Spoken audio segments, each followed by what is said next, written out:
भारतासारख्या 130 कोटी लोकसंख्या असलेल्या लोकशाही राष्ट्रात खासदार ही एक महत्त्वाची लोकप्रतिनिधी संस्था आहे.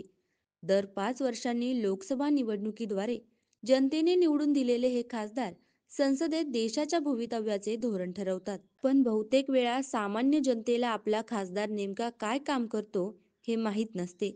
हेच लोकशाहीतील एक मोठं दुर्लक्षित वास्तव आहे. संसदेत खासदाराचं नेमकं काम काय हे आपण जाणून घेऊ.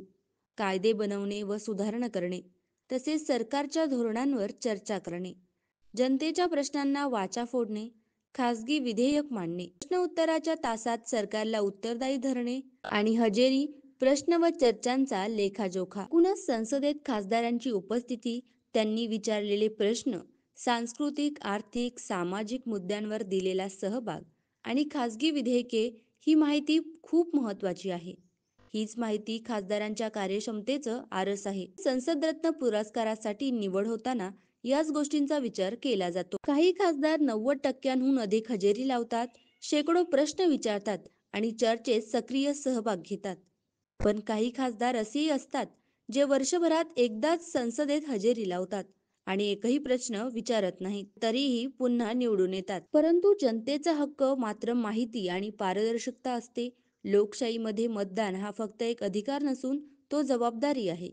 ही जबाबदारी पार पाडण्यासाठी आपला खासदार संसदेत कसा काम करतो याची माहिती प्रत्येक नागरिकाला मिळाली पाहिजे.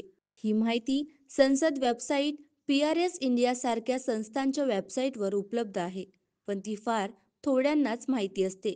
जर माध्यमे, स्थानिक स्वराज्य संस्था, स्वयंसेवी संस्था व शिक्षकांनी मिळून नियमितपणे संसद आणि खासदारांच्या कामगिरीविषयी जनजागृती केली तर मतदान अधिक सुज्ञपणे होईल.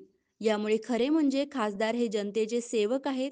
त्यांनी काय काम केले, किती हजेरी लावली, कोणते प्रश्न उपस्थित केले याचा वार्षिक अहवाल जनतेसमोर मांडणे ही सरकारची आणि माध्यमांची जबाबदारी आहे. पारदर्शकता हीच खरी लोकशाहीची शान आहे. जागरूक नागरिक हा सशक्त राष्ट्राचा पाया आहे आणि म्हणूनच नागरिकांनीही या माहितीचा मागणीसह उपयोग करायला हवा. जनतेच्या पैशातून पगार घेणारा खासदार जनतेला उत्तरदायी हवा. तुमच्या भागाचा खासदार संसदरत्न का झाला नाही हे कमेंट बॉक्समध्ये सांगा आणि अशाच महत्त्वपूर्ण बातम्यांसाठी फॉलो, लाईक, शेअर करा आणि पाहत रहा आपला महाराष्ट्र डिजिटल. नमस्कार.